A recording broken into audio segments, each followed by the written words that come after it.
જીવતે જીવ તમારું આ મંગળસૂત્ર હું મારી પાસે નહીં રાખો અને આજ સજા છે તમારી.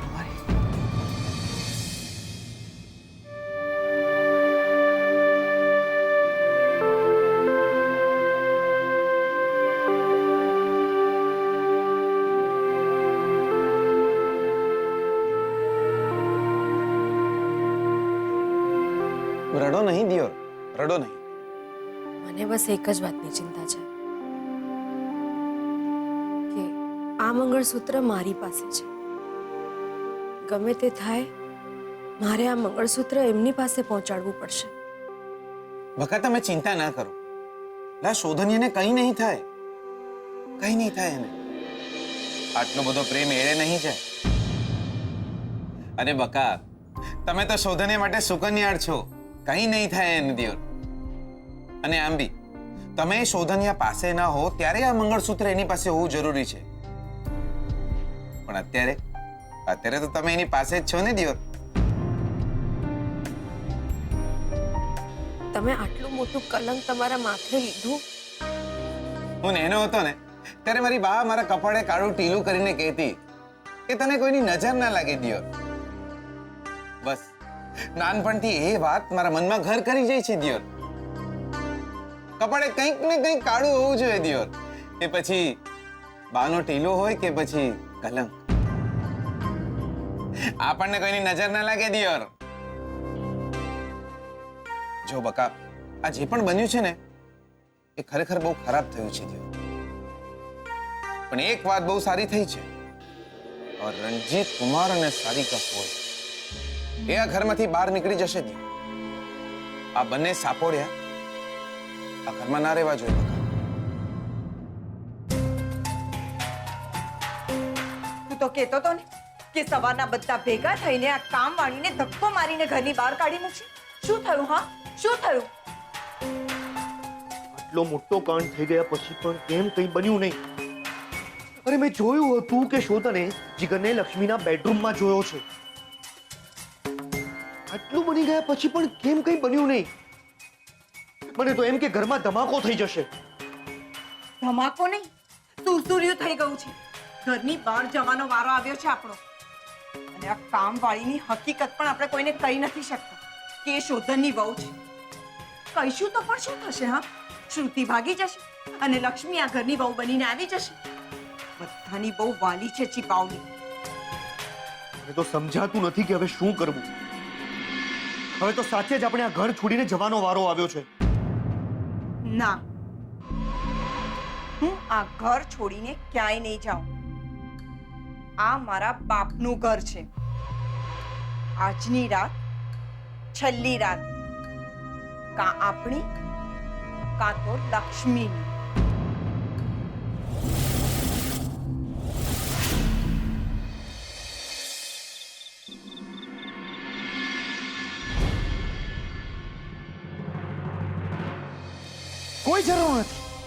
કોઈ જરૂર નથી મને તમારા મંગળસૂત્રની મારી સલામતી માટે. તમારે મારી ચિંતા કરવાની હવે કોઈ જરૂર નથી.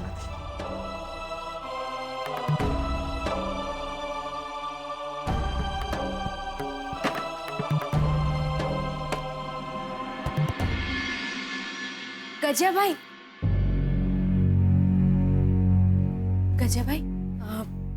બહુ મોડી રાત થઈ ગઈ છે અને બધાએ જમી લીધું છે.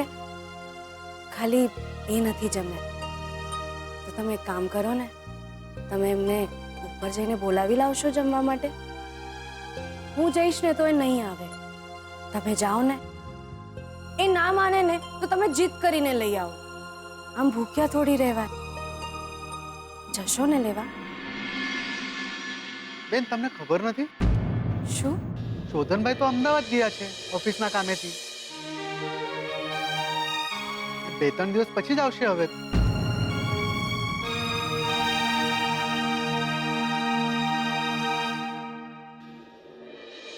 એ અમદાવાદ ગયા છે અને એમને મને કહ્યું પણ નહીં.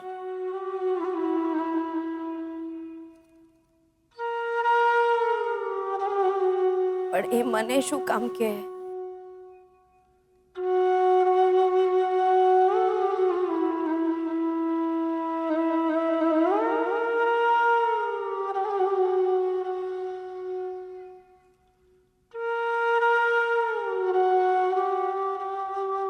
આજ તો હું ઈચ્છતી હતી કે મારું મોઢું પણ ના જોઉં.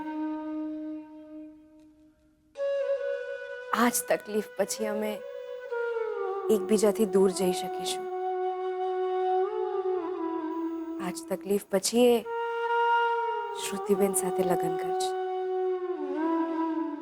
લક્ષ્મીબેન, બધાએ જમી લીધું છે, તમે પણ જમી લો.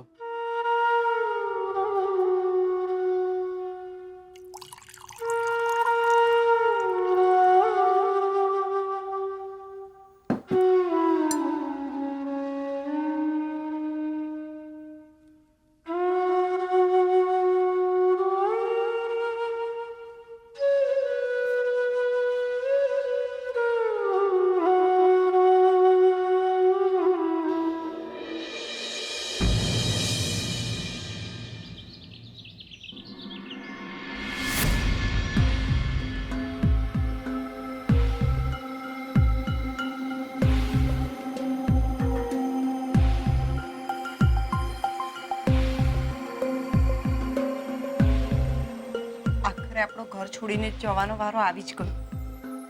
તો શું કરું?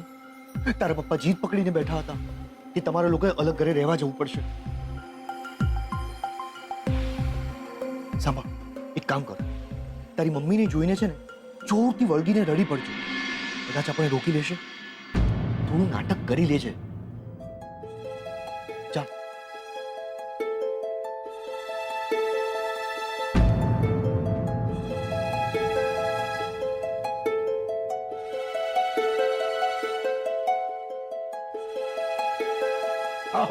આવો રણજીત કુમાર, આવો આવો.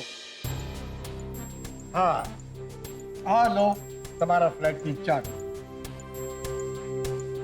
નહીં, ડાબા હાથે નહીં, જમણે હાથે.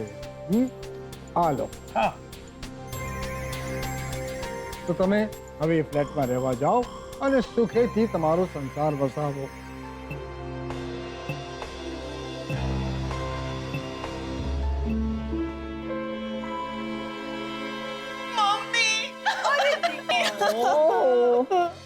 હું જાઉં છું. હા તો જવાનું જ ને. ત્યાં અલગ તમારું ઘર હશે, તમે હૂતો હૂતી સુખેથી ત્યાં રહેશો, એમાં રડવાનું શું? અને તમે થોડી દૂર જઈ રહ્યા છો. થોડીક દૂર તો તમારું ઘર છે. મન થાય ત્યારે આવતા રહેવાનું. આ પણ તમારું જ ઘર છે ને. અરે રણજીત કુમાર, ચાલો નીકળવાનો સમય થઈ ગયો. શુભ મુહૂર્ત વીતી જાય તે પહેલા આપણે નીકળવું જોઈએ. તમે સામાન લઈ આવો બેટા.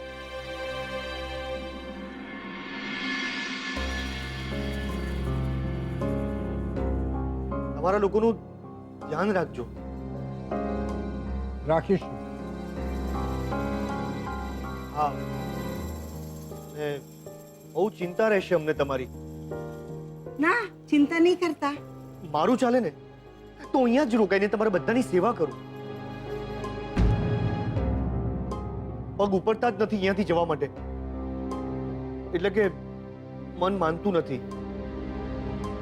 અરે થાય રણજીત કુમાર, આટલા સમયથી તમે અહીંયા રહો છો એટલે જતા સારું તો ન જ લાગે. 2-3 દિવસ અમને પણ તમારા વગર નહીં જ ગમે. પછી પપ્પા તો અમે અહીંયા રોકાઈ જઈએ. ના, અરે ના બેટા, અમારે માટે તમે લોકો શું કામ તકલીફ વેઠો? અમારે માટે ના, તમે ત્યાં જાઓ, સુખેથી તમારો સંસાર વસાવો. બસ. મમ્મી, હું જાઉં છું. તમારું ધ્યાન રાખજો. હા, જય શ્રી કૃષ્ણ. આવતા રહેજો. હા, હા. ચાલો રણજીત કુમાર, આપણે નીકળીએ. હા.